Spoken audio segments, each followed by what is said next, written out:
Assalamualaikum warahmatullahi wabarakatuh. Perkenalkan, kami dari kelompok 1 yang beranggotakan saya sendiri Rahmat Divandra dan rekan saya Putri Angelina Adia dan Vina Mevasari. Pada kesempatan kali ini kelompok kami akan membahas materi mengenai permasalahan sumber daya manusia yang terdapat pada manajemen operasi. Baiklah, pada pembahasan pertama yaitu tentang strategi sumber daya manusia untuk keunggulan kompetitif. Sebuah keunggulan kompetitif yang berkelanjutan dapat dibangun melalui strategi sumber daya manusia yang bagus, yang mana hasilnya dapat signifikan dan sulit untuk diduplikasi oleh organisasi lain. Pada strategi sumber daya manusia, organisasi ingin memastikan bahwa manusia dapat diberdayakan secara efisien dalam batasan keputusan manajemen operasi lainnya dan memiliki kualitas kinerja yang wajar dalam ruang lingkup mutual, komitmen, dan kepercayaan. Mutual komitmen berarti bahwa manajer dan karyawan berusaha untuk mencapai tujuan secara bersama. Ketika manajemen memiliki rasa hormat pada karyawan dan kontribusi mereka pada perusahaan, membangun kualitas kinerja yang wajar dan kepercayaan bukanlah satu hal yang sulit. Namun, dalam praktiknya terdapat beberapa hambatan dalam membuat strategi sumber daya manusia. Yang pertama yaitu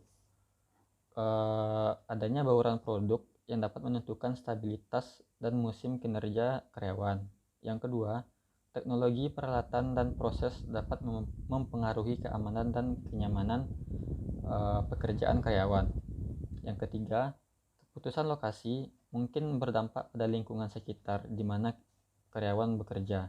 Dan yang terakhir, keputusan layout seperti ruang perakitan dan bilik kerja yang mempengaruhi kenyamanan karyawan dalam bekerja. Manajer yang efektif mempertimbangkan keputusan strategik mereka secara seksama, yang mana hasilnya dapat berupa sebuah sistem yang dimana performa individu dan tim dapat ditingkatkan melalui desain pekerjaan yang baik. Pembahasan selanjutnya yaitu mengenai perencanaan tenaga kerja. Dalam perencanaan tenaga kerja ini ada beberapa kebijakan yang harus ada sebelumnya. Yang pertama yaitu kebijakan stabilitas ketenaga kerjaan. Stabilitas ketenaga kerjaan berkaitan dengan jumlah karyawan yang dipertahankan oleh suatu perusahaan pada waktu tertentu.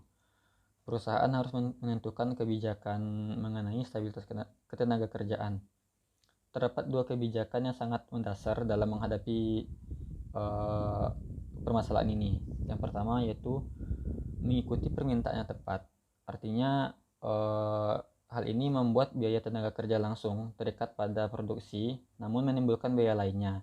Dan kebijakan ini lebih memperlakukan tenaga kerja sebagai biaya variabel. Dan yang kedua yaitu ada menjaga ketenaga kerjaan secara konstan. Artinya karyawan tidak sepenuhnya diberdayakan oleh perusahaan saat permintaan sedang menurun atau rendah, dan perusahaan mungkin tidak memiliki karyawan yang dibutuhkan saat permintaan meningkat. Dan kebijakan ini cenderung memperlakukan tenaga kerja sebagai biaya tetap. Selanjutnya yaitu ada kebijakan jadwal kegiatan atau jam kerja. Pada kesempatan kali ini kita akan membahas tiga variasi. Yang pertama yaitu ada flex time. Flex time memungkinkan karyawan dalam batasannya untuk menentukan jadwal kerja mereka sendiri. Namun terdapat permasalahan pada flex time yaitu mengenai perspektif manajemen operasi, bahwa banyak kegiatan produksi yang membutuhkan karyawan secara seksama untuk efisiensi operasional. Dan yang kedua, variasi yang kedua yaitu adalah minggu kerja yang fleksibel. Jadwal ini cenderung memakai hari yang lebih sedikit namun dengan jam kerja yang lebih lama. Seperti contoh pada pabrik perakitan ringan yang memakai sistem shift 12 jam. Berarti pekerja dapat bekerja dalam 3 hari dalam seminggu, kemudian 4 hari dalam minggu kemudian atau minggu selanjutnya. Dan opsi terakhir yaitu adalah jam kerja harian yang singkat. Maksudnya yaitu adalah karyawan diklasifikasikan oleh perusahaan dengan status paruh waktu. Variasi ini biasanya dapat kita temui pada industri jasa berupa restoran. Selanjutnya adalah kebijakan klasifikasi kegiatan dan peraturan kerja. Klasifikasi kegiatan dan peraturan kerja yang ketat pada banyak perusahaan biasanya menentukan personal tertentu untuk melakukan kegiatan sesuai keadaan, waktu, dan tipe pekerjaan. Hal ini membatasi fleksibilitas karyawan dalam pekerjaannya, yang mana berujung pada menurunnya fleksibilitas dari fungsi operasi. Oleh karenanya, fleksibilitas suatu perusahaan ketika mengatur dan menetapkan jadwal kegiatan karyawan berpengaruh pada efisiensi dan responsivitas perusahaan tersebut. Jika strategi perusahaan dalam mencapai keunggulan kompetitif dengan merespon customer secara cepat, maka fleksibilitas karyawan merupakan suatu prasyarat yang harus ada. Baiklah, untuk pembahasan selanjutnya akan dilanjutkan oleh rekan saya, yaitu Vina. Baik, selanjutnya adalah desain kegiatan. Desain kegiatan memiliki 5 komponen. Yang pertama adalah spesialisasi tenaga kerja. Spesialisasi tenaga kerja dapat membantu mengurangi biaya tenaga kerja dengan adanya karyawan yang memiliki multi-skill.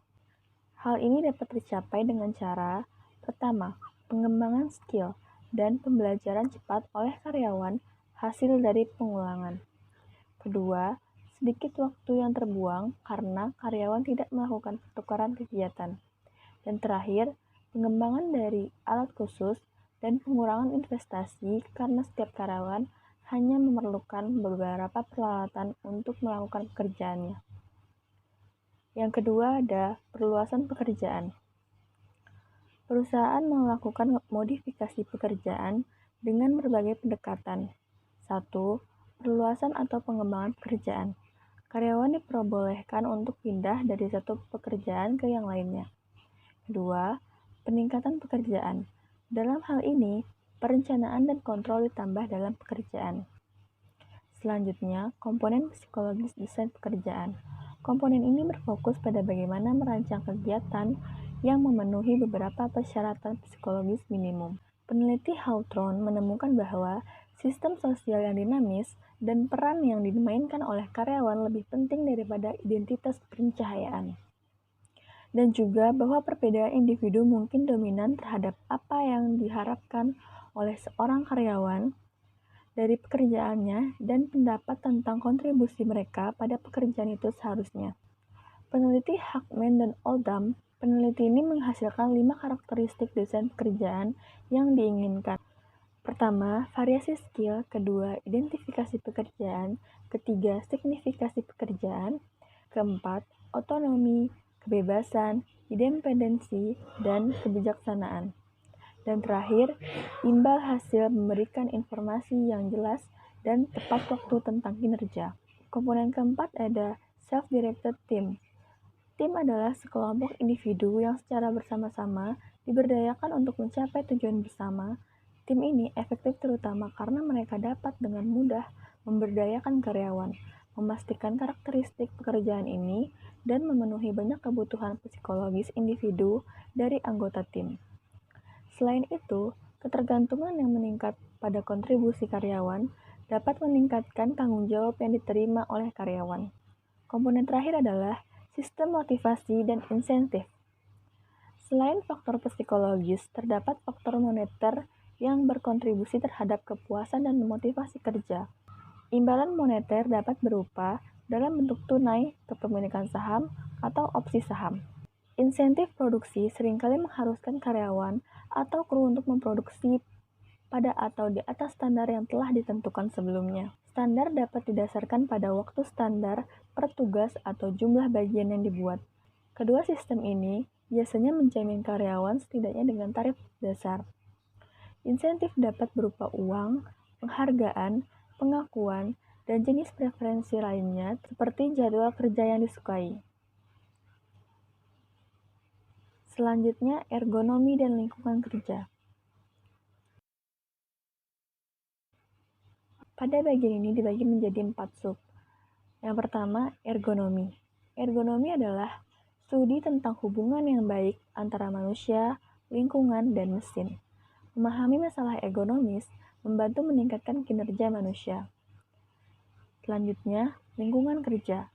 Lingkungan fisik tempat karyawan bekerja mempengaruhi performa keselamatan dan kualitas masa kinerja, pencahayaan, kebisingan, dan getaran suhu kelembaban dan kualitas udara adalah faktor lingkungan kerja yang berada di bawah kendali manajer operasi. Selanjutnya, input operator ke mesin. Respon operator terhadap mesin perlu dievaluasi. Manajer operasi perlu memastikan bahwa operator memiliki kekuatan, refleks, persepsi, dan kapasitas mental untuk memberikan kendali yang diperlukan. Dan terakhir ada umpan balik untuk operator. Umpan balik kepada operator dapat berupa penglihatan, suara, dan rasa. Masalah yang relatif sederhana seperti itu dapat membuat perbedaan dalam respon operator dan kinerjanya lebih lanjut. Selanjutnya, metode analisis. Sistem yang melibatkan pengembangan prosedur kerja yang aman dan menghasilkan produk berkualitas secara efisien. Analisis metode dan teknik terkait berguna di lingkungan kantor serta di pabrik. Berikut ada teknik metode yang digunakan untuk melakukan analisis. Pertama, pergerakan individu atau materi menggunakan flow diagram dan proses diagram dengan jumlah detail bervariasi. Selanjutnya, aktivitas manusia dan mesin serta aktivitas kru menggunakan activity chart. Dan terakhir, gerakan tubuh menggunakan operation chart. Selanjutnya ada tempat kerja visual. Tempat kerja visual menggunakan perangkat visual berbiaya rendah untuk berbagi informasi dengan cepat dan akurat. Tempat kerja visual dapat menghilangkan aktivitas yang tidak memiliki nilai tambah dengan membuat standar, masalah, dan ketidaknormalan menjadi visual. Tempat kerja visual membutuhkan lebih sedikit pengawasan karena karyawan memahami standar, melihat hasil, dan tahu apa yang harus dilakukan. Baik, selanjutnya akan dilanjutkan oleh Putri. Kepada Putri dipersilahkan. Baik, selanjutnya kita masuk ke bagian standar ketenagakerjaan. Apa itu standar ketenagakerjaan? Standar ketenagakerjaan adalah jumlah waktu yang dibutuhkan untuk melakukan suatu pekerjaan atau sebagian dari suatu pekerjaan. Dan standar tersebut ada secara formal atau informal untuk semua pekerjaan. Standar ketenagakerjaan dapat ditetapkan dalam 4 cara. Yang pertama yaitu melalui historical experience. Historical experience ini artinya berapa jam kerja yang dibutuhkan untuk melakukan suatu tugas yang terakhir kali dilakukan. Historical standar ini memiliki keunggulan karena relatif mudah dan murah untuk diperoleh. Standar ini biasanya terdapat pada kartu waktu karyawan atau catatan produksi. Cara yang kedua adalah studi waktu.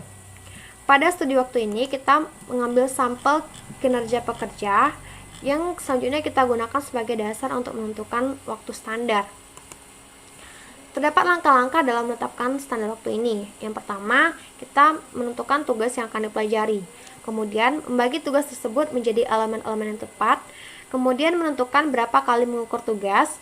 Kemudian, mencatat waktu elemen dan peringkat kinerja. Kemudian, menghitung waktu observasi rata-rata dengan rumus sum of the time recorded to perform each element dibagi dengan number of observation. Kemudian, menentukan peringkat kinerja, lalu menghitung waktu normal untuk setiap elemen. Waktu normal ini dapat dihitung dengan rumus average observed time dikali dengan performance rating factor. Kemudian menambahkan waktu normal untuk setiap elemen untuk mengembangkan waktu normal total tugas tersebut. Kemudian menghitung waktu standar, yang mana dapat dihitung dengan rumus total normal time dibagi dengan 1 kurang allowance factor. Studi waktu ini membutuhkan proses pengambilan sampel. Error dalam pengambilan sampel tersebut akan muncul. Variasi error akan berbanding terbalik dengan ukuran sampel. Dalam menentukan ukuran sampel ini, kita harus mempertimbangkan beberapa hal. Yang pertama, seberapa akurat yang diinginkan, kemudian tingkat confidence yang diinginkan, kemudian berapa banyak variasi yang ada dalam elemen pekerjaan. Untuk menentukan ukuran sampel tersebut, dapat dicari dengan rumus ZS dibagi dengan HX lalu dikuadratkan, yang mana H ini merupakan level akurasi atau error yang dapat diterima, itu sebesar 5%. Kemudian Z ini adalah jumlah standar deviasi yang diperlukan untuk tingkat confidence yang diinginkan. Kemudian S ini adalah standar deviasi sampel awal. Kemudian X ini adalah rata-rata sampel awal. Dan N ini merupakan ukuran sampel yang diperlukan. Untuk lebih jelasnya dapat dilihat pada slide berikut. Cara yang ketiga adalah predetermined time standard. Predetermined time standard artinya membagi pekerjaan manual menjadi elemen dasar kecil yang sudah ditetapkan. Predetermined time standard yang paling umum adalah method time measurement. Keunggulan predetermined time standard ini dibandingkan studi waktu langsung antara lain yang pertama, dapat didirikan di lingkungan laboratorium. Yang kedua, dapat digunakan untuk perencanaan. Yang ketiga, tidak memerlukan peringkat kinerja. Yang keempat, serikat pekerja cenderung menerima metode ini sebagai cara yang adil untuk menetapkan standar. Yang kelima, standar waktu yang telah ditentukan sangat efektif di perusahaan yang melakukan sejumlah besar studi tentang tugas serupa. Cara yang keempat adalah pengambilan sampel kerja. Pengambilan sampel kerja ini yaitu memperkirakan persentase waktu yang dihabiskan seorang pekerja untuk berbagi tugas yang digunakan untuk menentukan bagaimana karyawan mengalokasikan waktunya di antara berbagai aktivitas. Prosedur pengambilan sampel kerja itu yang pertama, mengambil sampel awal untuk mendapatkan perkiraan nilai parameter. Kemudian menghitung ukuran sampel yang dibutuhkan, kemudian menyiapkan jadwal untuk mengamati pekerja pada waktu yang tepat, kemudian mengobservasi dan mencatat aktivitas karyawan, kemudian menentukan bagaimana karyawan menggunakan waktu mereka. Rumus ukuran sampel untuk confidence dan akurasi yang diinginkan ini adalah Z kuadrat kali P dikali 1 kurang P dibagi dengan H kuadrat, yang mana Z ini merupakan number of standard deviation for the desired confidence level, P ini merupakan estimated value of sample proportion, H ini merupakan acceptable error level in percent. Untuk lebih jelasnya, rumusnya dapat dilihat pada slide berikut. Nah, pengambilan sampel kerja ini terdapat keuntungan dan kerugian. Untuk keuntungannya itu, yang pertama, biayanya lebih murah. Yang kedua, tidak memerlukan banyak pelatihan dan tidak diperlukan perangkat pengatur waktu. Yang ketiga, penelitian dapat ditunda sementara kapan saja. Yang keempat, pekerja memiliki sedikit peluang untuk mempengaruhi hasil studi. Yang kelima, prosedurnya tidak terlalu mengganggu. Sedangkan kerugian dari pengambilan sampel kerja ini, yang pertama, tidak membagi elemen pekerjaan selengkap studi waktu. Yang kedua, dapat menghasilkan hasil yang bias atau salah jika pengamat tidak mengikuti rute aliran dan observasi acak. Yang ketiga, cenderung kurang akurat, terutama ketika waktu konten pekerjaannya singkat. Selanjutnya kita masuk ke bagian etika. Etika di tempat kerja ini memunculkan beberapa tantangan yang menarik. Etika ini menjadi salah satu hal yang dapat menimbulkan masalah dan mempengaruhi desain pekerjaan. Manajer operasi bertanggung jawab terhadap masalah etika yang dapat mempengaruhi desain pekerjaan ini. Dengan mengetahui hukum, manajer seringkali dapat menentukan parameter keputusan mereka. Departemen Sumber Daya Manusia dan Hukum juga hadir untuk memberi bantuan dan bimbingan melalui labirin hukum dan peraturan. Sekian, dikembalikan ke moderator. Baiklah, sekian pembahasan dari kelompok kami. Lebih dan kurang kami mohon maaf. Saya akhiri dengan Assalamualaikum warahmatullahi wabarakatuh.